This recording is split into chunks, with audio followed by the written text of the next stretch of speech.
Starting with the next topic of chapter oscillation, here we will be deriving the expression for velocity and acceleration using differential equation, and this is the differential equation for linear simple harmonic motion. So you are expected to remember this expression.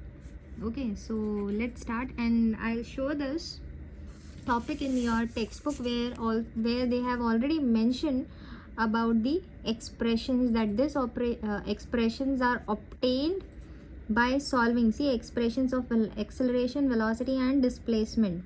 So there are three expressions. One first expression is acceleration, velocity and then displacement. And how you are deriving them? By solving differential equations. So in exam you will get a question, either it will be by solving differential equation. In your question it will be mentioned as by using differential equation, or derive the expression for acceleration, velocity and displacement in terms of displacement and time. So two questions can be framed under this topic or on this topic, and those two questions are, first question will be either using differential equation you will derive the expression, or derive the expression in terms of displacement and time. So if this is the question, you will have to solve whatever is under this topic. So in this topic there are three expressions: acceleration, velocity and displacement. Now I have written a question where they have asked me to write expression for velocity and acceleration, but still I will derive here the expression for displacement, because in exam if you are getting it for velocity and displacement, then you can derive, and you can also expect question based on all the three expressions. But understand the question in physics. What will be the question and what can be the answer? So for this topic or for this expression, there can be two types of question frame. First type is using differential equation, and second type is expressions in terms of displacement and time. Is it clear? Let's start. So since it is mentioned using differential equation, so let's start with differential equation. That is d square x upon dt square plus omega square x, which is equal to 0. Now I'll write this omega square x on right hand side, d square x upon dt square. Since it is positive, and when you write it on right hand side it becomes negative, minus omega square x. Now what is d square x upon dt square? Since we know v is displacement upon time, that is dx upon dt. Why we write d? Because we are talking for small displacement and small time interval. So it is dx upon dt. Acceleration is dv upon dt. So instead of v, see rest everything I have written, instead of v I'll substitute this equation, that is dx upon dt. Now since d is 2 times, so I'll write d square x and dt, instead of writing it like this, like dt the whole square in the bracket, no need of using bracket, you can directly write it like this. So what is acceleration? D square x upon dt square. So instead of this, that is d square upon dt square, you can directly write here as acceleration minus omega square x. Now this is the expression for your acceleration using differential equation and in terms of x, that is nothing but displacement. Okay. So if the question is derive expression for acceleration using differential equation, you will just write these three equations. Or if the question is derive expression for acceleration in terms of displacement, then only these three equations are enough. Then next, they are also asking us to derive the expression for velocity, and I also mention the third point, that is displacement.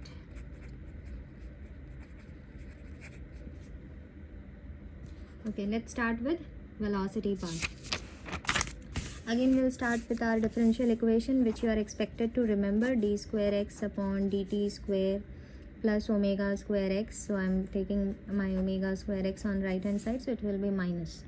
Now this time I'll separate it, d upon dt dx upon dt minus omega square x. See, d is 2 times, so I have written d twice, x once, and dt the whole square, so I have written dt the whole dt twice. Now you cannot write it like this, like d square x the whole square.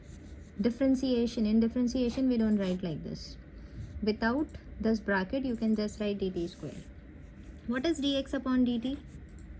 Just now we have mentioned that dx upon dt is nothing but velocity. So we will write that dx upon dt is velocity minus omega square x. Now I'll multiply and divide by dx. Multiply and divide by dx. So dv upon dx divide dx upon dt. क्या किया मैंने, ये dv के नीचे dx और मतलब numerator and denominator में I have written dx और ये dv अपॉन dt मतलब dv के नीचे मैंने dx दे दिया और dt के ऊपर मैंने dx दे दिया. That is what I have done. Minus omega square x. Now what is dx upon dt? Dx upon dt is v. So instead of dx upon dt, I'll write v rest term as it is. Okay, I'll take this dx on this side. So v dv which is equal to minus omega square x dx. अब हम करेंगे integrate on both the sides. Integrate on both sides. So v dv minus omega square x dx. v dv, integration of v dv. Now v square upon 2, ये हो जाएगा integration of v. यहाँ पर minus as it is, omega square बाहर. Integration सिर्फ किस पे लगेगा, x पे, क्योंकि यहाँ पर d के पास अपने पास x है. What will be integration of x dx? It will be minus omega square as it is. x के पावर में क्या है 1, तो 1 + 1 हो जाता है 2 और वही पावर वाला टर्म डिनोमिनेटर में लिखते हैं. Since the whole integration is complete now, तो यहाँ हम लोग लिखेंगे plus c and this c is nothing but constant of integration. Now we need the value of this constant of integration because हमारे physics में हम ऐसी कांस्टेंट को छोड़ के मतलब कांस्टेंट को लेके हमारे इक्वेशन नहीं बना सकते और वो भी कांस्टेंट ऑफ इंटीग्रेशन. मैथ्स वाला कांस्टेंट लेके काम कैसे करेंगे, फिजिक्स वाला कांस्टेंट चलेगा लेकिन मैथ्स वाला कांस्टेंट लेके काम नहीं कर सकते. तो हम अब इस कांस्टेंट का वैल्यू फाइंड आउट करेंगे, फिर वो वैल्यू यहाँ पर सब्स्टिट्यूट करेंगे and then we will write the proper equation for velocity. तो इसका इक्वेशन फाइंड आउट करने के लिए हम यहाँ पर स्टार्ट करते हैं हमारा सपोज वाला पार्ट और लेट वाला पार्ट. सपोज हमारा डिस्प्लेसमेंट x है, तो maximum displacement from mean position को हम लोग बोलते हैं एम्पलीट्यूड, राइट. तो एम्पलीट्यूड के लिए सिंबल क्या है, a. तो हम बोलते हैं हमारा maximum displacement, let that be as a. Okay, maximum displacement मतलब mean position. Suppose this is the mean position. मैं पेंडुलम के हिसाब से एक्सप्लेन करती हूँ. Suppose here you have your pendulum mean position. शेड मैंने रॉन्ग कर दिया. Okay, this is your mean position. इस मीन पोजीशन से मैक्सिमम तुम्हारा पेंडुलम यहाँ तक डिस्प्लेस हुआ, इसके आगे तुम्हारा पेंडुलम नहीं जाता. तो मीन पोजीशन से लेके ये वाला जो डिस्टेंस है that is maximum, so it is known as amplitude. Okay, तो यहाँ पर हमारा मैक्सिमम डिस्प्लेसमेंट हम लोग बोल देते हैं a. अब कोई भी एक कंडीशन लेते हैं, या तो मीन पोजीशन या एक्सट्रीम पोजीशंस. ये वाला भी एक्सट्रीम पोजीशन है, since it is on positive side of the number line, तो पॉजिटिव एक्सट्रीम बोलेंगे. और यही अगर बॉब इस तरफ होता तो हम लोग बोलते हैं नेगेटिव एक्सट्रीम. ओके, तो हम लोग कोई भी एक एक्सट्रीम कंडीशन, कोई भी एक एक्सट्रीम पोजीशन ले लेते हैं. Eight extreme position, eight extreme, कोई भी एक्सट्रीम, पॉजिटिव हो या नेगेटिव हो, कोई भी एक्सट्रीम पोजीशन पर हमारा वेलोसिटी होगा 0. This you will have to remember. हमारे पेंडुलम की या कोई भी particle, when the particle is at mean position its velocity is maximum, and when the particle is at extreme position, यहाँ पर हो इधर पॉजिटिव एक्सट्रीम और negative extreme, velocity will be 0. Okay, and displacement तो हम लोग ने बोल दिया, डिस्प्लेसमेंट क्या है a. तो हम लोग लिख देते हैं, दोनों के लिए कंडीशन लिख देते हैं. Displacement is represented by x, right, in this chapter. So if it is towards positive side तो उसके लिए होगा positive a, if the displacement is towards negative side so negative a. तो ये हमारी कंडीशन होगी। अब ये कंडीशन को हम यहाँ पर सब्स्टिट्यूट करेंगे और सी का वैल्यू फाइंड आउट करेंगे। वेलोसिटी क्या है 0, so this whole term on left hand side is now equal to 0। X का वैल्यू क्या था, एक्स का वैल्यू प्लस माइनस ए, तो अगर मैं एक्स को यहाँ पर प्लस लिखती हूँ, plus a since it is square so it will remain a square. Minus a अगर सब्स्टिट्यूट किया तो माइनस ए का स्क्वायर क्या हो जाएगा, again positive a square. So this plus minus is not going to get affected because यहाँ पर x का स्क्वायर है, तो सिर्फ हम लोग लिखेंगे minus omega square, x square की जगह पे लिख देंगे a square, rest everything same, that is 2 plus c. Okay ना, ये समझा, see it is x square. तो अगर मैं एक्स की जगह पे, क्योंकि एक्स की दो वैल्यूज़ है, इधर प्लस ए और माइनस ए, तो अगर मैं एक्स की जगह पे प्लस ए सब्स्टिट्यूट करूँ the whole square, so the answer is going to be a square. अगर मैं एक स्क्वायर की जगह पे माइनस ए सब्स्टिट्यूट करूँ और स्क्वायर है तो माइनस माइनस क्या हो जाएगा, प्लस, तो again I am going to get it as a square. So इधर आई सब्स्टिट्यूट प्लस ए और minus a, I am getting the same answer that is a square. So at place of x square I have substituted a square. Now ये पूरे term को left hand side लेके चले जाओ तो positive हो जाएगा, that is my omega square a square upon omega square a square upon 2 which is equal to c. ना हमको मिल गई हमारे कांस्टेंट की value, that is omega square a square upon 2। We will substitute this value in this equation which is v square upon 2 which is equal to minus omega square x square upon 2 plus c का value omega square a square upon 2।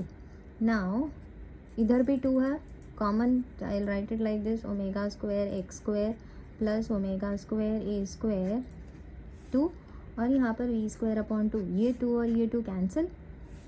इसको ऐसा लिख सकते हैं we square, ये पहले लिख देती हूँ, omega square a square minus फिर ये वाला equation omega square x square. ना if you see omega square is common तो ऐसे लिखते हैं omega square a square minus x square. This side we have v square, send v square इस तरफ भेज दिया तो square root of omega square a square minus x square. Omega square can come out of square root, so it will be omega, rest everything will be inside your square root, that is a square minus x square. This is the expression of velocity. Now okay, I don't know how the video got stopped, no problem.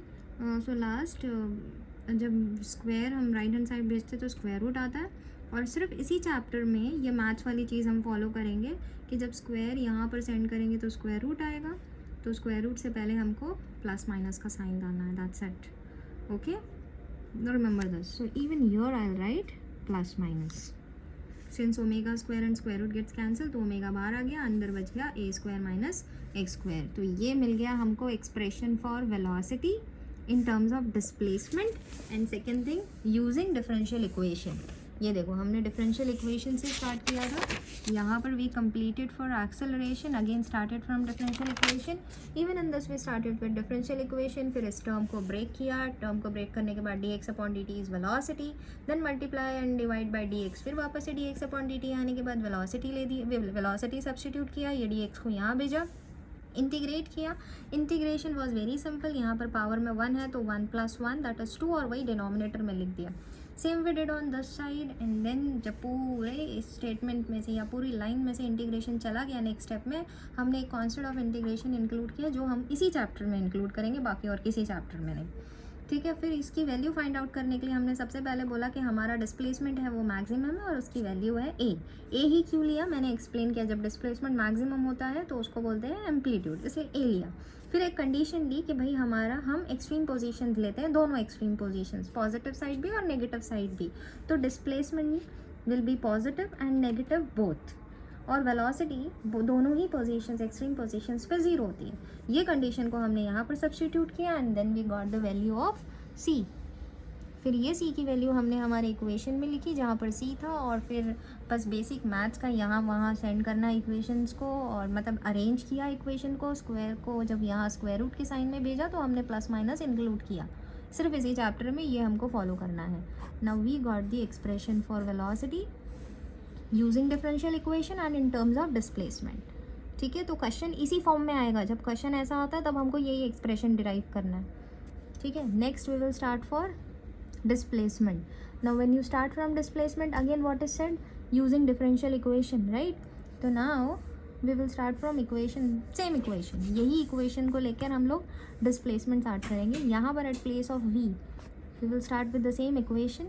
यहाँ पर v की जगह पे डालते हैं dx upon dt which is equal to plus minus omega under root a square minus x square.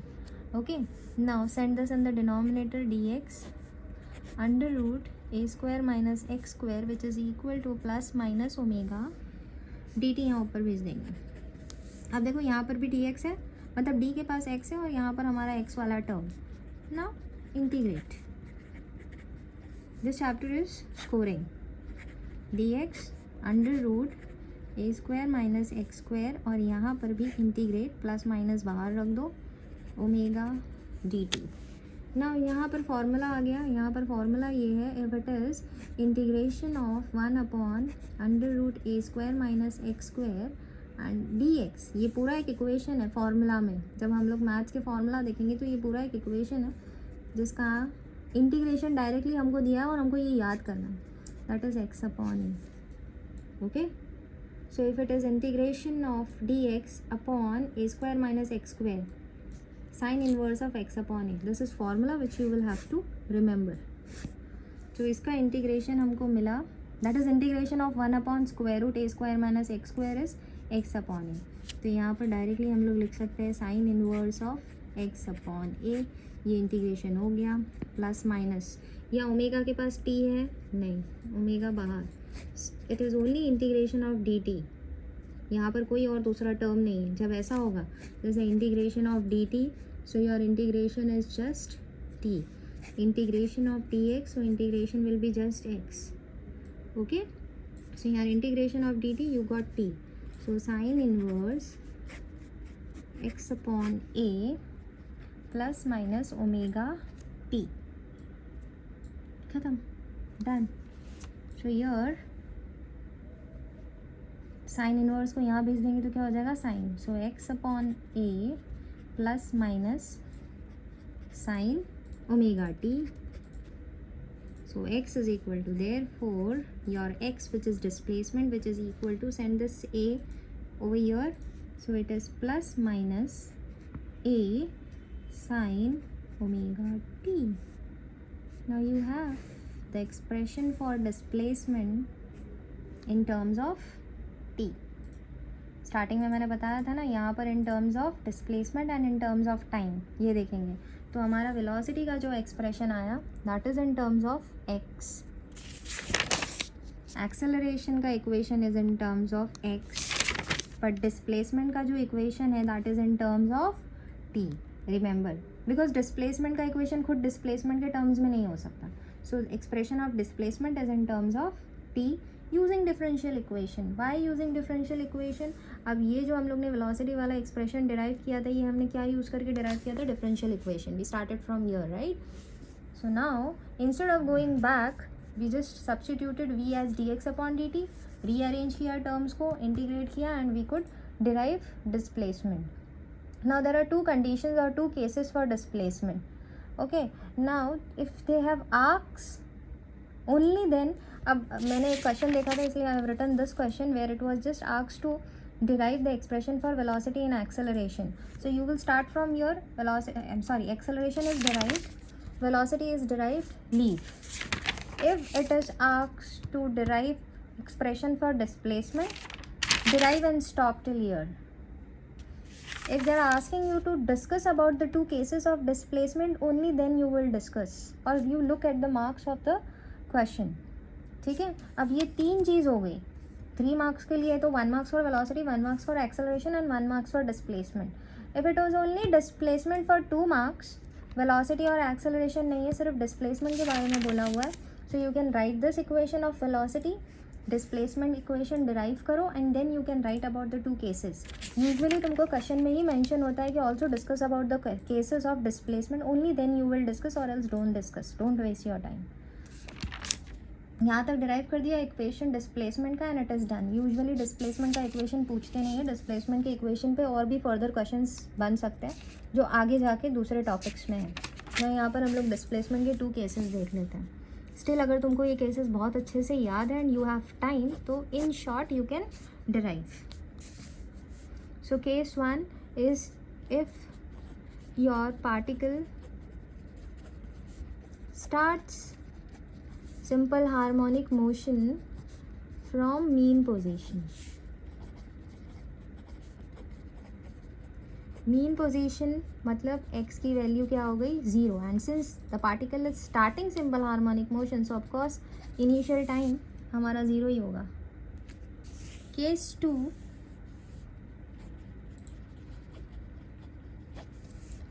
your if particle starts simple harmonic motion, even in your exams you can write SHM, no need to write the full form, from extreme positions. Now any extreme, positive negative लिखने की ज़रूरत नहीं. if it starts from extreme position मतलब x की value plus minus a and of course it is starting तो time क्या होगा 0. now what does this means? फिर से मैं पेंडुलम के केस में एक्सप्लेन करती हूँ. सिंपल हार्मोनिक मोशन, तुम्हारा पार्टिकल मीन पोजीशन पे, यहाँ से it will go to extreme then mean and then negative extreme then mean. So it is starting from mean position.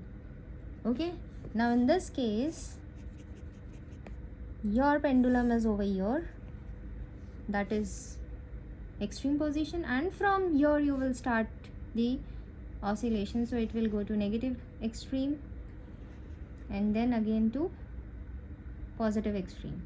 This is your one oscillation. यहाँ पर one oscillation कैसे होता है? जब पार्टिकल मीन पोजीशन से स्टार्ट करता है तो वापस मीन पोजीशन पे आया तब वन ऑसिलेशन. इस केस में पॉजिटिव एक्सट्रीम से स्टार्ट किया तो वापस जब पॉजिटिव एक्सट्रीम पे आएगा तब one oscillation. It can also start from negative extreme. दोनों केस हम लोग ने यहाँ पर डिस्कस कर दिया. देखो माइनस से लेके यहाँ से भी अगर स्टार्ट किया तो यहाँ से वो पॉजिटिव एक्सट्रीम पे जाएगा, जब वापस नेगेटिव एक्सट्रीम पे आएगा तब we will count one oscillation. अगर ऐसे केसेस हैं, in that case what will be the equation for displacement? तो हमको यहाँ पर x का एक्सप्रेशन लाना है और ये एक्सप्रेशन तुमको याद भी रखना है. ये एक्सप्रेशन यूज़ करके हम लोग न्यूमेरिकल्स भी सॉल्व करेंगे और ये एक्सप्रेशन ही यूज़ करके आगे बहुत सारी चीज़ें होंगी. तो ये एक्सप्रेशंस दोनों बहुत इंपॉर्टेंट हैं. So how you will start? You will start with the general expression which you have derived in terms of time. ये है general expression, main general expression of displacement. That is x is equal to plus minus a sine omega t. Now your time 0, x 0, how will I derive? If I substitute both the values, then how will you derive? Now, in this case, you will have to start with, where is omega t? Now look in this case. Integration, इस chapter में मैंने बोला था ना, इस chapter में जब integration सारे लाइन में से सारे स्टेटमेंट से जब इंटीग्रेशन चला जाएगा तो हमको एक कांस्टेंट लिखना पड़ेगा. सिंस यहाँ पर हम लोग ने एक कांस्टेंट c यूज़ कर लिए. अब यहाँ पर देखो दो इंटीग्रेशन था, दो इंटीग्रेशन में से यहाँ से इंटीग्रेशन किया बट यहाँ वाला इंटीग्रेशन बाकी था. जब यहाँ वाला इंटीग्रेशन भी चला गया तो इस स्टेटमेंट पे is there any sign of integration? No. So means I will have to introduce a constant. कोई भी कांस्टेंट बोल सकते हैं. तो इंस्टेड ऑफ यूजिंग सी, क्योंकि सी ऑलरेडी यूज़ कर लिया, हम नया कांस्टेंट यूज़ करते हैं, that is phi. We are not finding the value of this phi. Okay, so now it is not omega t alone, it is omega t plus phi which you will write in the bracket. तो यहाँ पर आ गया omega t plus phi. ये sine inverse को यहाँ भेजा तो प्लस माइनस आगे लिखेंगे और यहाँ पर sine omega t plus phi. तो यहाँ क्या बचा? x upon a. Let x be on left hand side. a को यहाँ ऊपर भेज देंगे तो प्लस माइनस पहले लिख दो, फिर a sine omega t plus phi, ये लिखना था. एंड ये मिस्टेक सब करते हैं, बस उनको लगता है अरे हमने तो सही करके आया, बट ये फाई का क्या, ये तो भूल गए आप। तो यहाँ पर भी आएगा तुम्हारा omega t plus phi. Okay, now you substitute the values. X की वैल्यू 0 पुट कर दिया, which is equal to plus minus A sine, t की वैल्यू भी 0 है तो omega into 0 is 0, 0 plus phi is phi. ये ए को यहाँ नीचे भेज दो, so 0 upon A is 0, which is equal to plus minus sine phi. Sine की नाउ साइन की कौन सी वैल्यू इज़ गिविंग यू, मतलब साइन की कौन सी वैल्यू तुमको 90, साइन कौन सी, like how to explain, sine की which value is giving you 0, like if you take this plus minus on this side, so it is sin phi which is equal to 0. Basically you can write it like this, sin phi is equal to 0. Forget about this plus minus sign, because अगर मैंने यहाँ पर plus minus लिखा तो plus 0 minus 0 is not going to get affected. So it is sin phi which is equal to 0. तो sin की दो value है जो 0 देती है, एक sin 0 is equal to 0 और दूसरा sin pi is equal to 0. Now you compare these two equations to this equation. एक तो 0 phi की जगह पे, so either phi is equal to 0 or this phi is equal to pi. So we got two values of phi, that is 0 और phi is equal to pi. अब मैंने यहाँ बोला था ना हम यहाँ पर कांस्टेंट की वैल्यू नहीं फाइंड आउट करेंगे, यहाँ पर वेलोसिटी में हमने कांस्टेंट की वैल्यू फाइंड आउट करी थी। यहाँ पर जब हम लोग डिस्प्लेसमेंट का एक्सप्रेशन फाइंड आउट कर रहे हैं, यहाँ पर हम कांस्टेंट की वैल्यू दो अलग केसेस में फाइंड करते हैं, और ये रही वो दो अलग केसेस में, या तो फाई की वैल्यू 0 ले लो या फाई की वैल्यू पाई ले लो। Okay, so you will get answer as final answer as 0। Okay, so हम सब्स्टिट्यूट करते हैं। अभी हमको फाई की वैल्यू मिल गई, अब ये फाई की वैल्यू हम हमारे जनरल एक्सप्रेशन में सब्स्टिट्यूट करेंगे, जैसा हमने वेलोसिटी के लिए किया था। फाई की वैल्यू फाइंड आउट करी, फिर वो फाई की वैल्यू हमने हमने यहाँ सी की वैल्यू फाइंड आउट करी, ये सी की वैल्यू फाइंड आउट करके इस जनरल एक्सप्रेशन में सब्स्टिट्यूट किया और इक्वेशन डिराइव किया। Same thing you will do over here, ये फाई की value that is 0 you substitute in this equation, और पाई की value substitute in this equation, it is going to be same. So we are not focusing on this value, we are only focusing on this value of phi, that is 0. So if phi is equal to 0, so what will be the equation?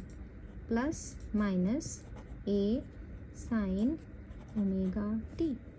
So this is your general expression of displacement when the particle starts moving from mean position. तो अब जब numerical आएगा और numerical में ये condition रहेगा that particle starts simple harmonic motion from mean position, तो displacement का इक्वेशन आप डायरेक्टली ये ले सकते हैं, that is plus minus A sine omega t. No need to go to this general expression, because हमने फाई की वैल्यू ऑलरेडी फाइंड आउट करी है और वो फाई की वैल्यू आई है ईदर 0 और pi. We are not focusing on pi value, we are just focusing on the value of 0 value. Now what if your particle starts simple harmonic motion from extreme position? फिर से ये values है हमारे पास, ये values हम हमारे general expression में substitute करेंगे। पहले मैं जनरल एक्सप्रेशन लिखती हूँ, प्लस माइनस ए sine omega t plus phi. X की वैल्यू क्या है, प्लस माइनस ए, यहाँ पर plus minus A sine t again 0, so omega into 0 is 0, 0 plus phi is phi. नहीं, प्लस माइनस ए कैंसिल हो गया, तो यहाँ क्या बचा, plus minus 1 which is equal to sine phi. ना साइन की कौन सी वैल्यू +1 देती है और साइन की कौन सी वैल्यू -1 देती है, very easy. Sine 90 is equal to 1 and sine 270 that is 3 pi by 2, 3 pi by 2 gives me -1। Okay, so I got the two values. So now let's see which value of phi is giving me +1. Phi as 90, or you either write 90 or pi by 2, or phi equal to which value is giving me -1 value of sin phi, that is 3 pi by 2. So now again you got two values of this constant. You can use any of the two values, but in this case you will have to use both the values, क्योंकि mean position हमारे पास एक ही है। Mean position एक ही है, इसलिए हम लोग ने कौन सी वैल्यू पे फोकस किया, 0 वाली वैल्यू पे, ठीक है। बट यहाँ पर एक्सट्रीम पोजीशंस दो है, एक तो पॉजिटिव एक्सट्रीम है, एक नेगेटिव एक्सट्रीम है। So when the particle starts from positive extreme, phi की वैल्यू क्या लेंगे, 90। देखो आंसर क्या आ रहा है, +1, means the particle is starting from positive extreme. तो in that case you will substitute this value of phi, that is pi/2. Instead of 90 I'll write pi/2. Substitute this in the general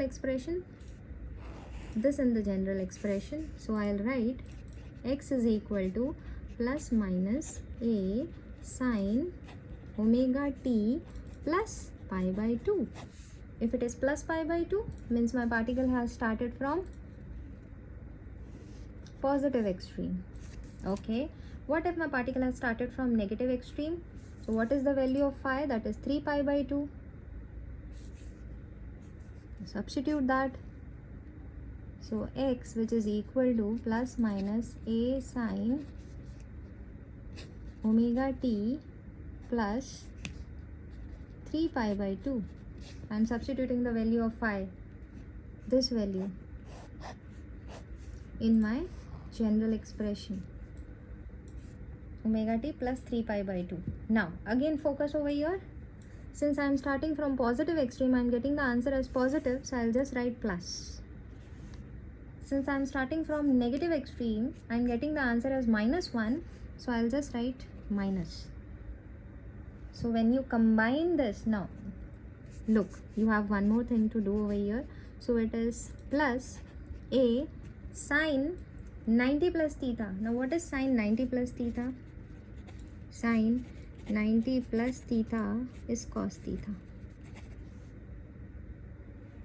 So here it is, sin 90 plus theta is cos theta, and what is your theta value? Your theta value is omega t. You got this? And here it is minus a sin, not sin, forget, again sin 3 pi/2 plus theta, that is 270 plus theta is also cos theta, that is sin 3 pi/2 is 270. 270 plus theta will also give you cos theta. So here instead of writing this whole big expression, you can just write cos theta. What is at place of theta? It is omega t. So when you combine, see both the equations are same. या plus A cos omega t या minus A cos omega t, जब दोनों को combine करेंगे तो हमारे पास एक ही इक्वेशन आएगा, that is plus minus A cos omega t. Now you understood? So it is very easy, no need to write so many steps. आप यहाँ तक फाई की वैल्यू लेकर आ जाओ, pi/2 और 3 pi/2, ठीक है. Either you write this expression, और you write this expression, a sin omega t plus pi/2, or you write this expression, or you don't write this expression, you can directly write this what is there in the bracket. No need to write all those things which I have shown, this steps like what I have done. If it is starting from positive extreme, तो हम लोग ने positive वाला expression लिखा, a sin omega t plus 90, that is pi/2. If it is starting from negative extreme, तो हमने ये वाला equation लिखा, negative extreme है इसलिए negative value लिया और phi की जगह पे 3 pi/2. फिर हमने देखा sign 3 pi/2 plus omega T क्या होता है, cos omega T, and negative का नेगेटिव साइन, और यहाँ पर साइन ओमेगा टी प्लस 90 क्या होता है, कॉस ओमेगा टी, वो लिखा, और ये पॉजिटिव का पॉजिटिव साइन. अब ये जब दोनों को मैंने कंबाइन कर दिया, पॉजिटिव और negative, rest everything is same, तो यहाँ पर कॉम्बिनेशन वाला साइन आ गया. So no need to show this 2 steps. ये 2 स्टेप्स नहीं बताया, and directly you wrote this as the expression, you will get full marks. But ये बताना ज़रूरी है, फाई के ये 2 वैल्यू बताना ज़रूरी है. तो ये 2 स्टेप और ये 2 step you can remove. It was just for your explanation. So now what you will have to remember is, if the particle starts simple harmonic motion from mean position, this is what you are going to write ना. अब यहाँ पर question आना चाहिए कि जब mean position से start हो रहा है तो यहाँ पर 2 वैल्यूज़ क्यों है, पॉजिटिव और नेगेटिव. अगर ये मीन पोजिशन से पॉजिटिव एक्सट्रीम की तरफ जा रहा है तो हम एक्सप्रेशन में सिर्फ पॉजिटिव वाला लेंगे, और अगर पार्टिकल मीन पोजीशन से नेगेटिव एक्सट्रीम की तरफ जा रहा है तो हम पॉजिटिव नहीं लेके सिर्फ नेगेटिव वाला एक्सप्रेशन लेंगे।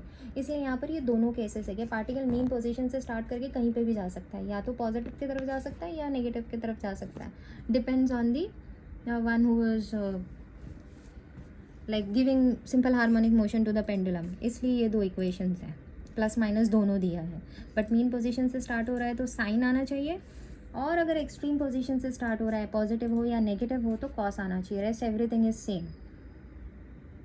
मीन पोजीशन तो साइन, एक्सट्रीम पोजीशंस तो cos. You will have to remember this equations, and if it is general expression then phi आना चाहिए साथ में। You are also expected to remember the values of phi. If it is starting from mean position, phi का value या तो 0 है या pi है। If it is starting from positive extreme, phi का वैल्यू π/2 है। If it is starting from negative extreme, phi का value 3π/2 है। ये सारी चीज़ें you are expected to remember.